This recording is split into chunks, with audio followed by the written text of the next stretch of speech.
जय मुक्ताई. मुक्ताई वार्ता न्यूज चॅनलमध्ये आपले हार्दिक स्वागत आहे.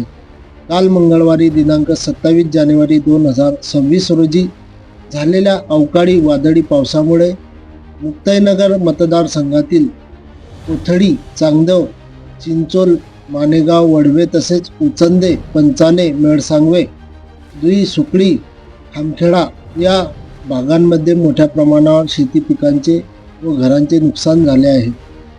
या अवकाळी पावसामुळे गहू व मका पिकांचे मोठ्या प्रमाणात नुकसान झाले असून अनेक नागरिकांच्या घरांचेही पडझड होऊन नुकसान झाले आहे. या पार्श्वभूमीवर संबंधित गावांना मुक्ताईनगर मतदारसंघाचे आमदार चंद्रकांत पाटील यांनी दिनांक 28 जानेवारी 2026 रोजी सकाळी प्रत्यक्ष भेट देऊन नुकसानग्रस्त भागातील नागरिकांशी संवाद साधला व त्यांच्या अडचणी जाणून घेतल्या. यावेळी तहसीलदार गिरीश वखारे, कृषी विभागाच्या संबंधित अधिकाऱ्यांसह उपस्थित होते. त्यांना तात्काळ पंचनामे करण्याचे स्पष्ट आदेश आमदार चंद्रकांत पाटील यांनी दिले असून नुकसानग्रस्त शेतकरी व नागरिकांना लवकरात लवकर योग्य नुकसान भरपाई मिळावी यासाठी शासनाकडे पाठपुरावा करण्याबाबत त्यांनी मुक्ताई वार्ताशी बोलताना सांगितले. घटनेचा तपशील. काल मंगळवार दिनांक 27 जानेवारी 2026 रोजी मुक्ताईनगर मतदारसंघात अचानक झालेल्या अवकाळी वादळी पावसामुळे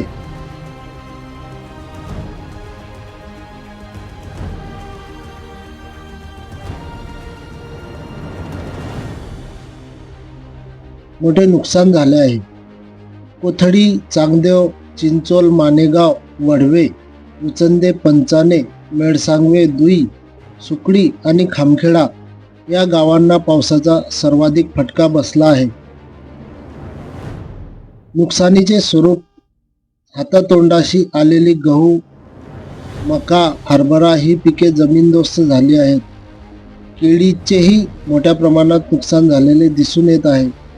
अनेक नागरिकांच्या घरांचेही नुकसान झाले असून जनजीवन विस्कळीत झाले आहे. आमदारांची तत्परता. परिस्थितीचे गांभीर्य ओळखून आमदार चंद्रकांत पाटील यांनी स्वतः नुकसानग्रस्त भागाची पाहणी केली आणि पीडित नागरिकांशी संवाद साधला.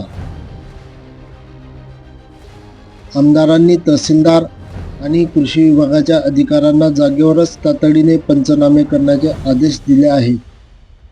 कोणीही मदतीपासून वंचित राहणार नाही. शासनाकडून लवकरात लवकर नुकसान भरपाई मिळवून देण्यासाठी आम्ही कटिबद्ध आहोत असा विश्वास आमदारांनी व्यक्त केला आहे.